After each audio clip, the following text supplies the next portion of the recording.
চলো আজকে রান্না করতে করতে বা কফি বানাতে বানাতে তোমাদেরকে একটা কথা বলি, কিছু মনের কথা। তো এই যে ছেলে ছেলে জিনিসটা যেরকম একটুখানি শুনতে ছোট লাগে, কিন্তু ততটাই কঠিন।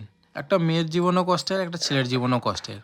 কিন্তু ছেলের জীবনের কষ্টটা কেউ দেখে না, কিন্তু সবাই মেয়ের জীবনের কষ্টটাই দেখে। তার কারণ হচ্ছে মেয়েরা এত বছর ধরে বলো, কেউ 20 বছর, কেউ 25 বছর, কেউ 30 বছর মানে বাবার বাড়িতে থেকে তারপরে যখন শ্বশুর বাড়িতে সে চলে যায়, ঠিক আছে, তখন সেটা খুব কষ্টের হয়।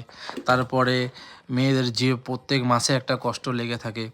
কিন্তু তারপরেও ছেলেদের জীবনে যে কিছু কষ্ট থাকে, সাংসারিক কষ্ট বলো বা কোনো মেন্টালি প্রেশার বলো, কাজের ক্ষেত্রে বলো, কিন্তু আমাদের মুখ থেকে বা কোনো ছেলের মুখ থেকে কিন্তু সেসব কিছুই বেরোয় না। কিন্তু মেয়ের কষ্টটা সবাই কিন্তু চোখে মানে আঙুল তুলে দেখায়, ছেলের কষ্টটা সেটা দেখায় না।